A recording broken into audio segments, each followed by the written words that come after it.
Senior day at Dick Dalesk Soccer Stadium. 7 of West Virginia's most veteran players recognized just moments ago.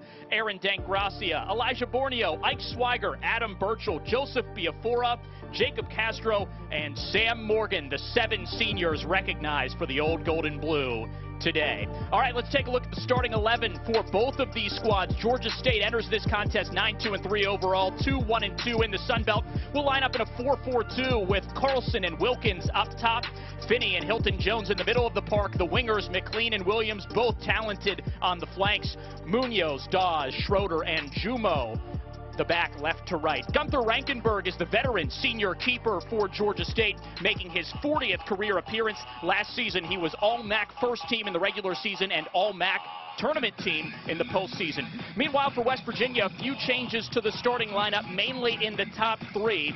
Yutaro Sukata will still start in that trident, but it's Ike Swiger, the senior, who will get the start at striker, his first in a while as he's been dealing with injury. Meanwhile, the back line looks pretty similar with Jorgensen, Dankgracia, and Thiessen at the back, along with Otto Olakainen. Jackson Lee will once again start for West Virginia, making back-to-back starts now. He missed a span of 3 matches with an injury, but has returned. This will be his 12th start of the season for WVU, coming off a 3-save performance in that 1-1 West Virginia draw with James Madison.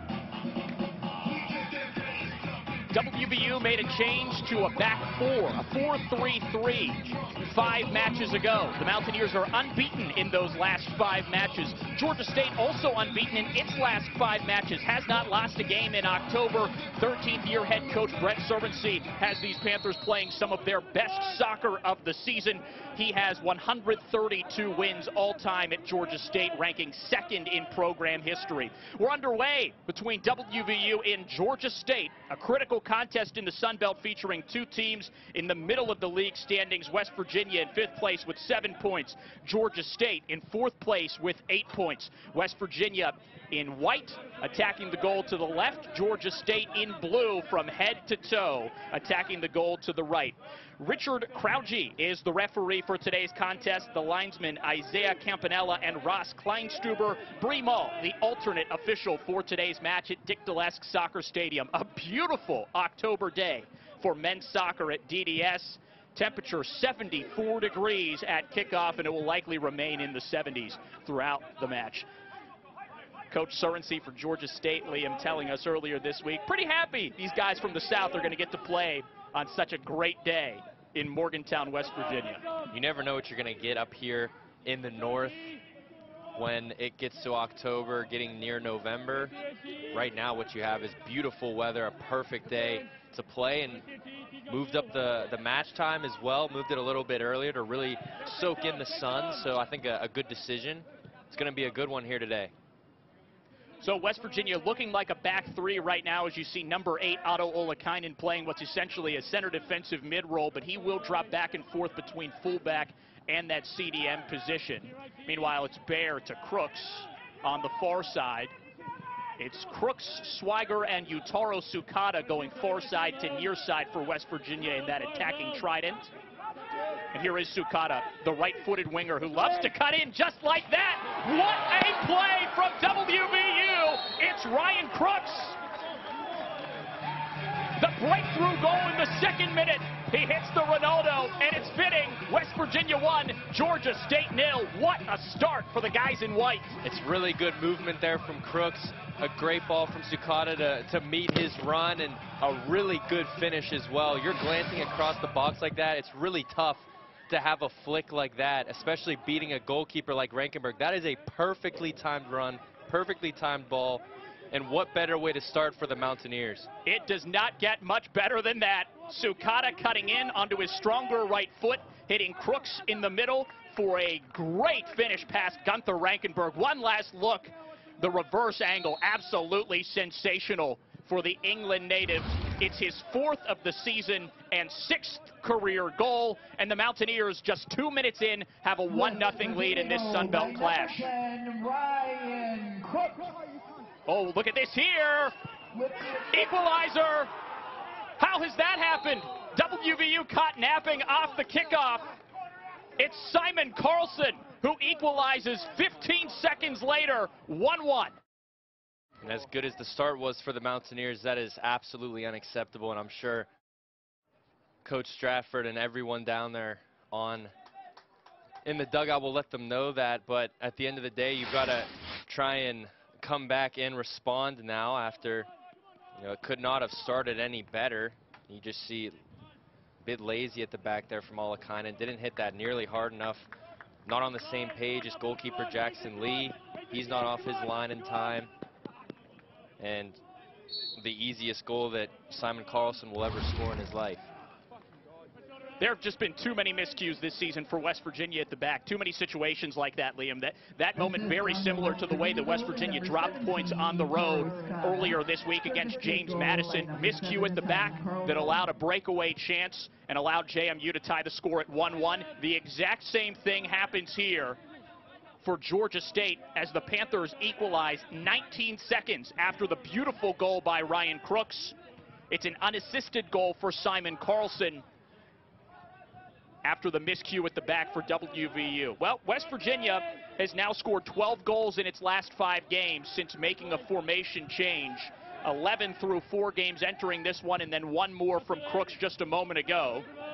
At this rate, we're in for a high-scoring affair, kind of like the Kentucky match a weekend ago when West Virginia drew with the number 2 team in the land 3-3. Here's Crooks crossing, Rankenberg corralling. Yeah, not the best cross there from Crooks, but again, a good job of the Mountaineers pushing forward early and using that width to their advantage. You see Crooks taking his defender on. That's always what you want to see if you're in white, but not the best delivery on the cross. By the way, for Carlson, that is his 6th goal of the season to lead Georgia State.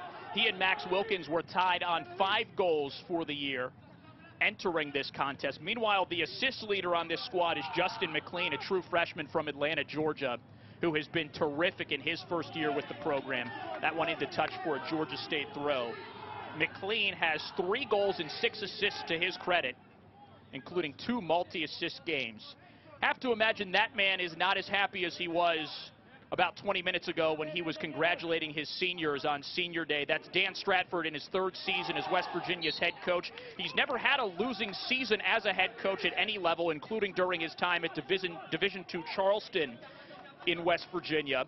He could still salvage a 500 record for WVU if the Mountaineers are able to win this one against Georgia State and their final game next week against Georgia Southern, that one on the road. A match that's coming up Friday at 7 Eastern. Going back to some of those defensive miscues that you spoke about earlier, I think that's one of the main reasons why the Mountaineers are trying to salvage a 500 season in a season where preseason favorites in the conference ranked extremely highly.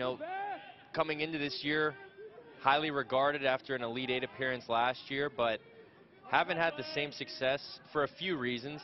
I think that those defensive miscues are definitely part of that. Well, it's an early goal this time. Throughout the season, Liam, many of the miscues have come late in games. In fact, West Virginia has given up 5 goals in the final 20 minutes of games this season. 4 games in the last 10, West Virginia has given up a goal in the final 20 minutes and dropped points from those goals. And those are just things that you didn't see last year, especially with more veteran presence at the back. You've had to replace that, and that's a big part of it.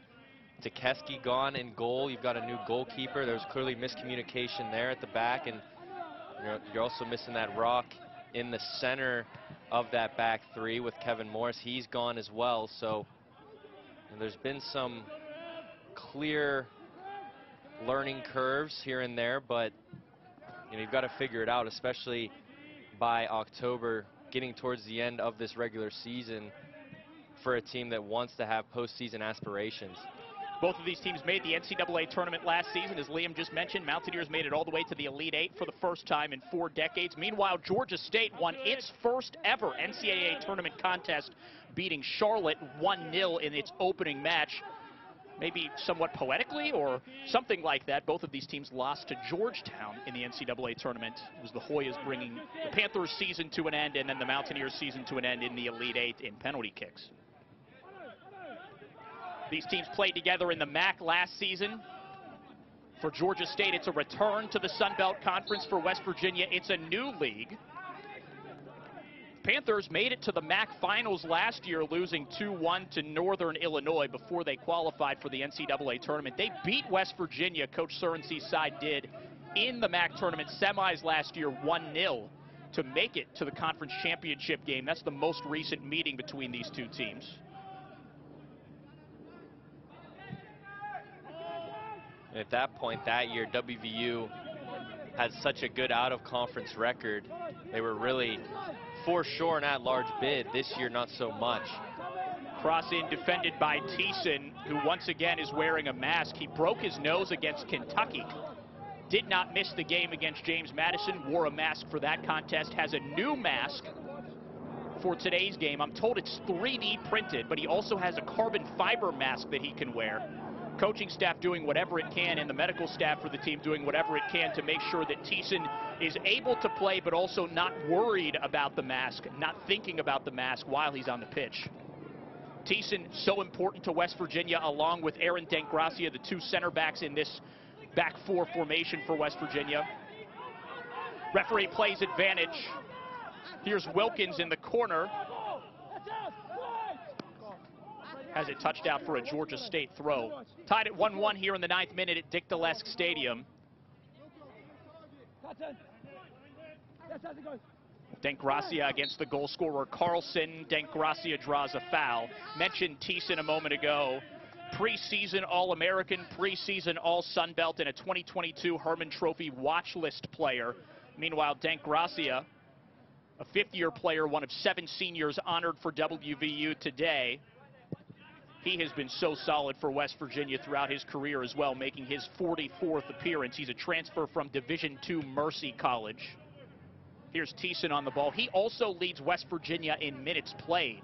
That right there sums up just how valuable he's been for WVU this season. You look at Denkgracia and Thiessen, a bit different, both imposing in the back, but Denkgracia especially, no forward wants to go up against him, and he makes his presence felt in the back when it comes to playing either in the center of that back three or typically on the outside as one of the two flanking Thiessen. Swiger crosses, Dromers is there just over the crossbar. More good work though in the attack from WVU. We remain tied at 1 in the 10th minute.